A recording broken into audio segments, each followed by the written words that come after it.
Hello, everyone. We have been reviewing the Nonviolent Communication book. So, this is a book that helps you take out hostility, violence from your relationships. It teaches you how to talk to people, it teaches you the right words that can help you get through to people. So, this is a very famous book. I suggest you read it in order to improve your relationships, especially if you're a codependent who is in recovery and has learned how to speak your truth. You want to learn how to speak your truth so it lands, so you get the outcomes you desire, so you create the relationships that you desire. Now, in my past, so this is a series that I'm doing discussing this book. And I have in the playlist, you will find the first and the second chapter. And today I'm discussing chapter number 3. In the first chapter, we learned how to start the non-violent hello in the first chapter, we learn how to do the non-violent communication process. So if you're talking to someone, you want to observe what is going on.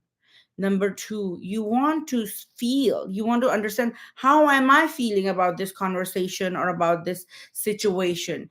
And then you want to look at, how can I meet my needs? Is if this situation is not working out for me, how can I state my words or make my requests so I can meet my needs? So for example, if someone is being rude to you, you say, you don't have to say it, but you can like write it down or think about it. This person is rude to me. This makes me feel unsafe and uncomfortable. And my need is for safety and belonging and friendship. So then you can say to that person, hey, the way you talk to me makes me feel unsafe, and I want to be your friend for a long time. So, right? So, this is how you practice nonviolent communication with the 4 steps. And the second chapter of the book talks about how to stop the communication that blocks compassion. So communication that is successful has no has no power struggle, right? When the communication flows, there is no power struggle. So power struggles with our life alienating conversations as given. And there are certain things that are certain types of conversations that are a no. For example, any kind of moralistic judgment, any kind of evaluation of the other. So to have good conversation and good relationships, you observe what the other person is saying and you can point it out, but you cannot attach judgment to it.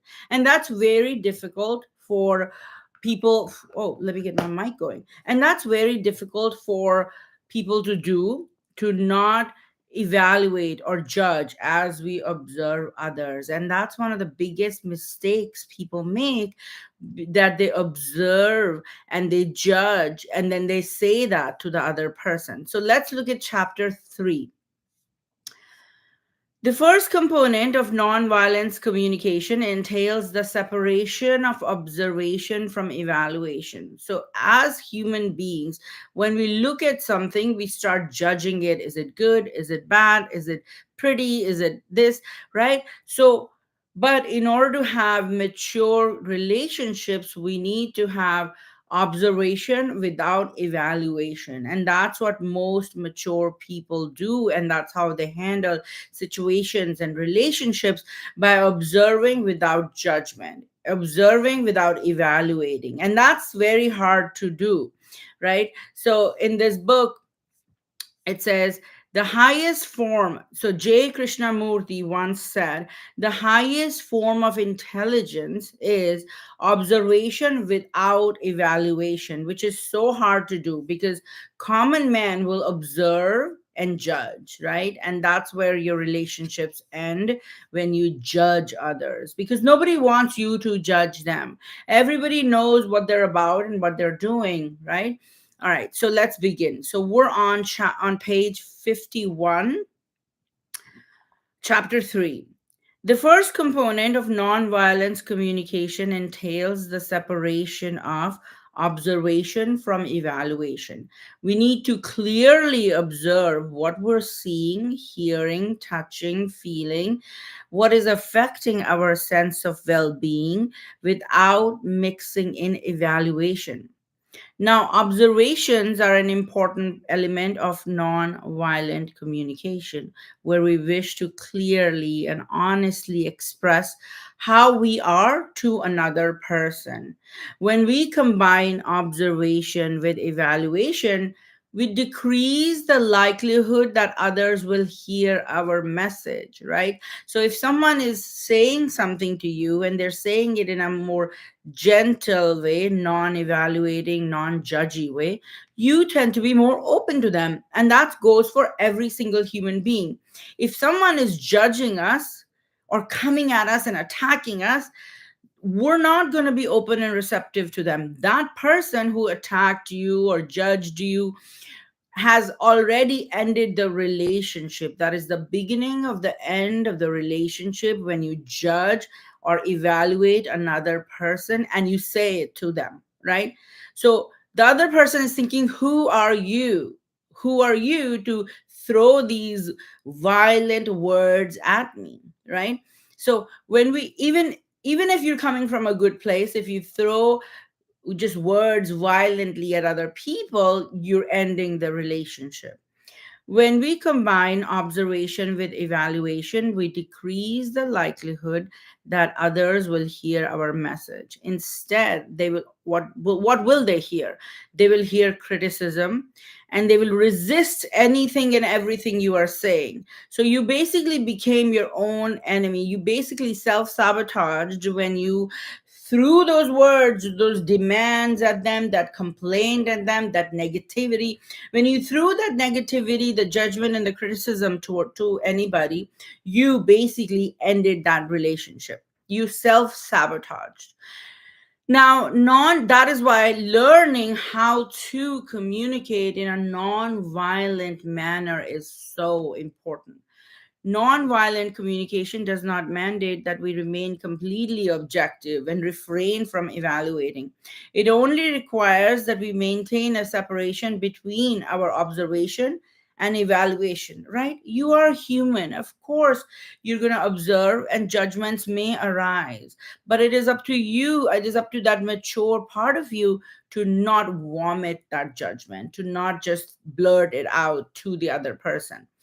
Nonviolent communication is a processed language that discourages static generalizations. Instead, evaluations are to be based on observations specific to time and context.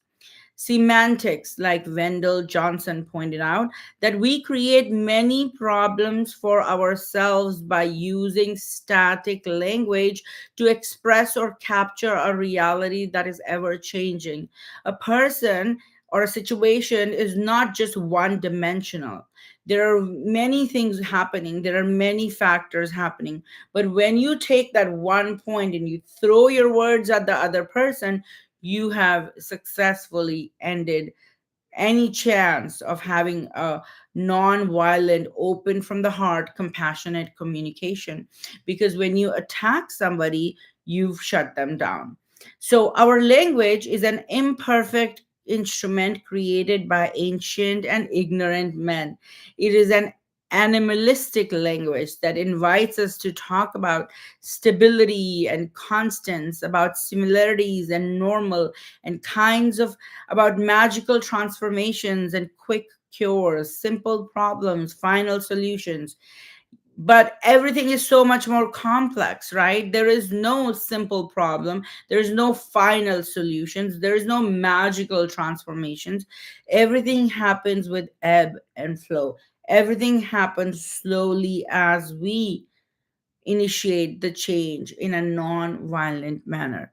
Yet the world we try to symbolize this language is a world of process, change, differences, right? The reality is that our world is changing. It has differences, dimensions, functions, relationships, growths, interactions, developing, learning, coping, complexity. The world has a lot of complexity. Relationships and people are very complex. We make a mistake when we assume that our point of view is the only, our judgment is the only right judgment. And then we throw that. So today, the work is to separate your observation from the evaluation. I want you to understand that judgment may arise in you, but your job is to separate the observation from the judgment. And we will do a lot of journaling exercises for it. So I'm excited. This is one of the easiest, but one of the easiest said, but very difficult thing to do, to separate your observation from the judgment. All right, let's keep going. When we combine observation with evaluation, people only hear the criticism. If you're saying something good, but then you're saying something critical, not critical, criticizing in nature, people will only hear your criticism. All right, so the highest form of human intelligence. The Indian philosopher J. Krishnamurti once remarked that observing without judgment is the highest form of human intelligence. When I first read this statement, I thought, what nonsense. And then I realized that I had just made a judgment about what he said. For most of us, it is difficult to make observations, especially of people and their behavior, that are free of judgment, criticism, or any other form of analysis, right? We're just really, our monkey mind just wants to create a lot of judgment and criticism. I became acutely aware of this difficulty while working with an elementary school staff and principal, where the staff reported that principal was often had communication difficulties. So I'll let you read this example of how they worked through their differences. But what I'm really interested in teaching you today is page 56. Let me make sure my Kindle page and my books page match. So the table, so I really want you to do the table. So the students who are working with me and the ones who are going to listen to the replay, the focus of this video and the work today is on, I'm sorry, on this, it's page 30. So from the book, we're focused on page 30 today. We're going to look at some examples of how communication has elements of observation and evaluation mixed in. And then we're going to learn how to separate the two. And that's the work today, how to separate the observation from evaluation. So the use of verb to be without indicates that the evaluator takes responsibility for the evaluation. Let me explain. So when you say you are too generous, that's good. That's good. That's a compliment, right? But it's a judgment and it could be taken anyway. Saying you are too generous to someone, right? That's a judgment. It could be positive, it could be negative, but it's a judgment. But what is not in judgment? How do you separate your observation from judgment?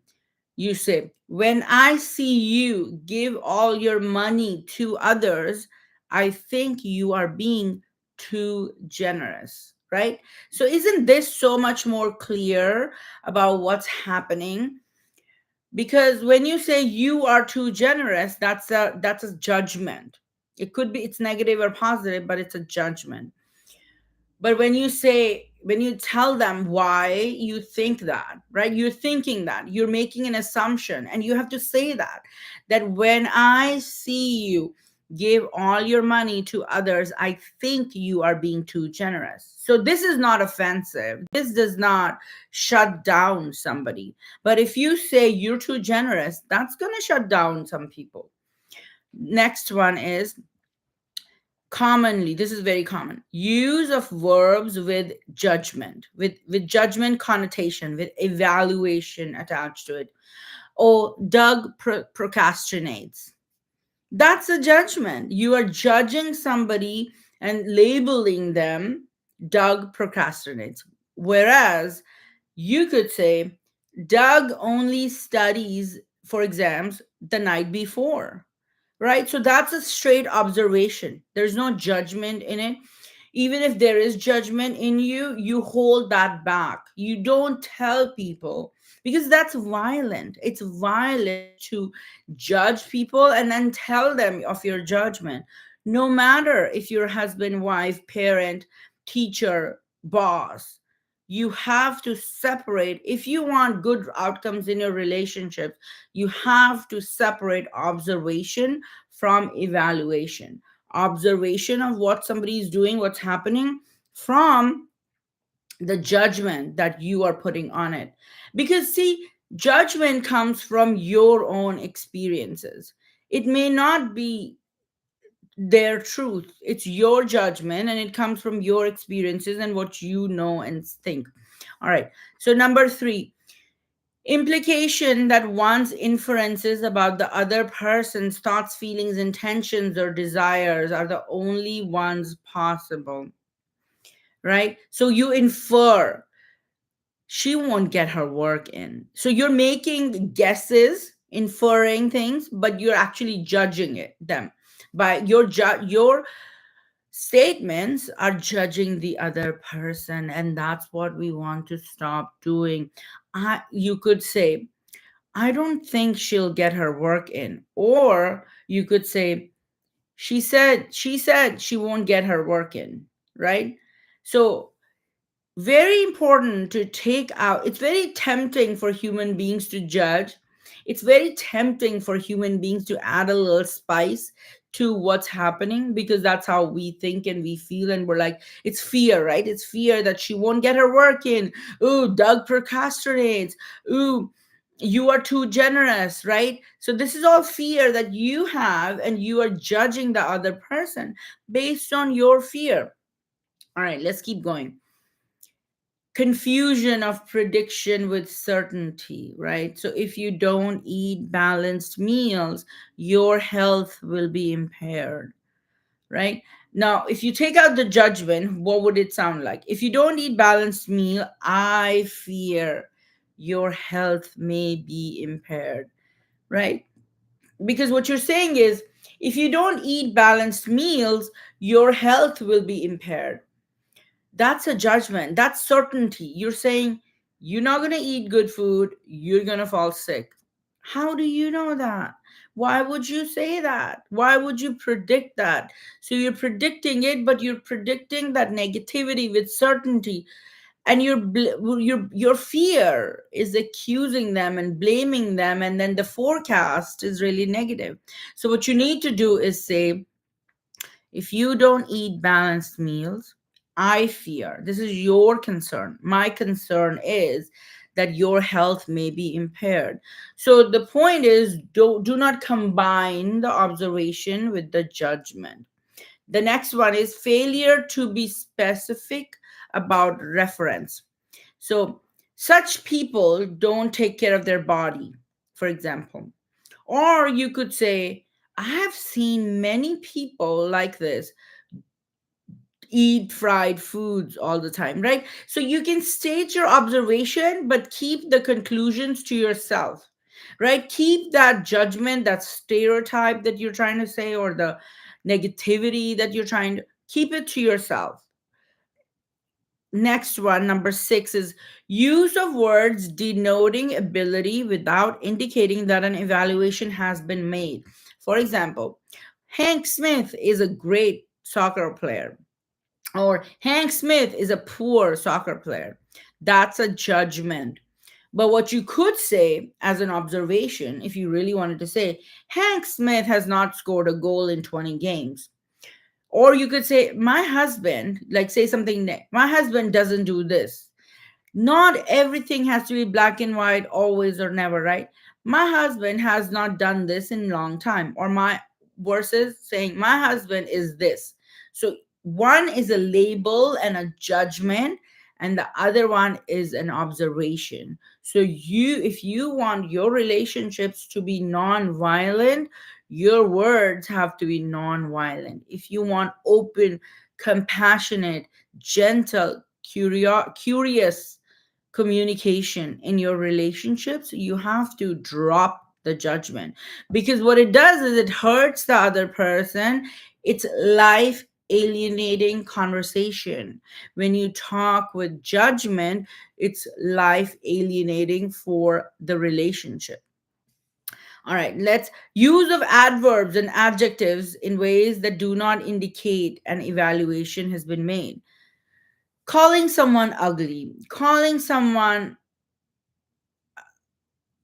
fat, right? Things like that. That's a judgment.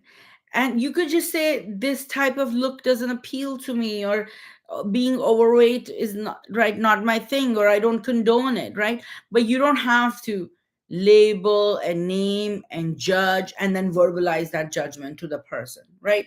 The words always, never, ever, whenever, they express observations, but not if you're adding a conclusion to it and saying, you always do this and you're never there for me. Fine, these are observations that you feel, but don't attach a judgment to that. Sometimes such words are exaggerations, in which case observation and evaluation is mixed. For example, you are always busy, you never have time for me.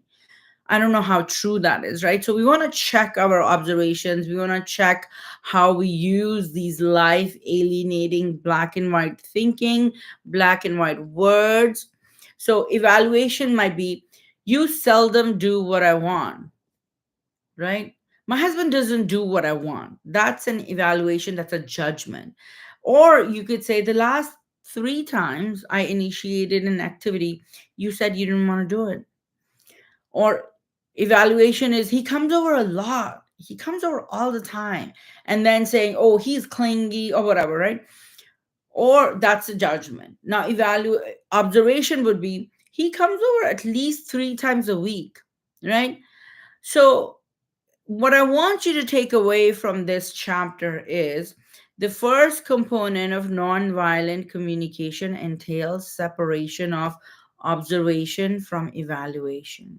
When we combine observation with the judgment, others are others will only hear our criticism and they will resist what we're saying. You will end the relationship if you start with criticism and judgment. That negativity, that energy ends relationships, or it creates distance between partners. So it's the choice of words that determines the quality of your relationships. You need to pick the right words to communicate the right observation. You need to keep your mouth shut if you're judging somebody. It is your judgment is the negativity that nobody else needs, and vice versa, right? You don't want to accept other people's judgment, and you don't want to, um, you definitely want to correct, but in a non-violent way. So we're going to learn as we move forward how to correct these situations as they come up, because people have not been taught how to communicate.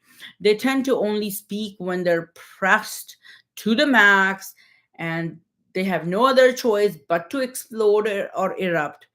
That is a, I was going to say a judgment. That is a classless way. That's a non elegant way. But see, that's a judgment as well. What I want to say is, when people communicate in a violent way, they hurt themselves and the person they're talking to, right? So this example that's towards the end of the page is really interesting as well. I'd love for you to read it. But what I really want to do is the exercise. So I want you to do this exercise in your free, when you do the work for this chapter. The exercise, for those of you who have the hard copy, the exercise is on page 34, and it says observation or evaluation. So we're going to practice. We're going to practice figuring out what is an observation and what is an evaluation. So to determine your proficiency at discerning between the observations and evaluations, complete the following exercise. Circle the number in front of each statement that is an observation only, with no evaluation mixed in. So, all right, let's go. Number 1, John was angry with me yesterday for no reason. Now, is this an evaluation or is this a judgment? John was angry with me yesterday for no reason. So circle it if you think that it is an observation only. And if you think that John it was angry with me yesterday for no reason is an evaluation. When you listen to it, John was angry with me for no reason. It's an evaluation to infer that John was angry, right? You're judging his mood. Did you know he was angry? He might have been feeling hurt, sad, scared, or something else. He was shut down. But was he angry with you?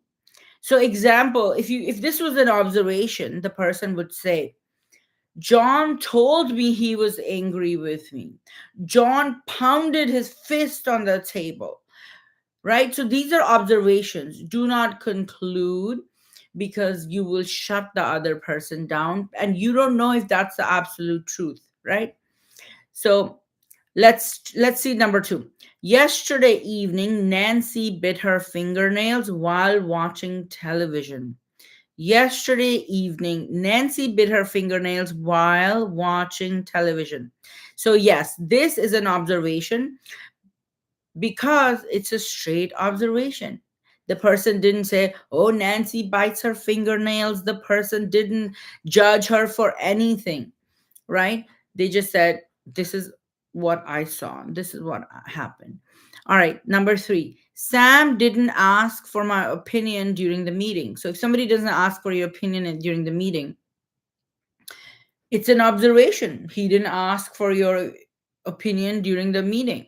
But if you said, Sam doesn't think much of me, Sam didn't ask for my opinion, or Sam ignored me, right? So if you add your feelings and your guesses and your inferences, it becomes a judgment. A judgment will always shut down a relationship. Even if you don't say it out loud, mark my words, even if you don't say the judgment out loud, the relationship is already gone. So the best thing that you can do to speak your truth is to speak observations, not judgments, right? So next one. My father is a good man. What do you think that is? My father is a good man. That is a straight judgment, right? And it's a good judgment, right? So, but what can an observation be? For the last 25 years, my father has given so much money to those in need. That is a good act, right? So that's it. That's a good act. That's an observation. But the judgment from it is he's a good man. He's a generous man. So judgment can be positive, it can be negative, but it still is put you at a power hierarchy. There's a difference. You are separating yourself from the person. You are saying that I can talk about you as if I am better than you, higher than you, right? All right, let's do one more. How about this one? Oh, let's do two more. I love these two. Janice works too much. So when we say Janice works too much, is that an observation or is that an evaluation? Is that a judgment? Too much is a judgment. When you say you could say Janice works all the time, right? Versus Janice works too much. Too much, or you could say Janice spent more than 60 hours, right? Anything that is concrete has factual is an observation. But when you say, oh, she works too much, she does this is too much, that's a judgment. Then this is very common. Henry is aggressive, or someone is aggressive, someone is moody, someone is, when you comment on that adjective is an evaluation, right? He's aggressive, she's passive, they're loud, this clearly judgment. So yeah, so the work is to eliminate judgment from your speech in order to have healthy, whole relationships where there's mutual respect, understanding, and an open heart. So that's the message of chapter 3. Next time, we're going to do identifying and expressing feelings, which is so important. So many times we don't know what we're feeling. Something's happening around us and we only feel angry. But you know what? Underneath that anger, underneath that resentment, are all these unmet needs and feelings. So we're going to talk about feelings next time. And I'm really excited for it because that's definitely a difficult one for people. Trying to find the feelings and figuring out identifying your feelings is tough. All right, so that's what we're going to work on next time. See you then.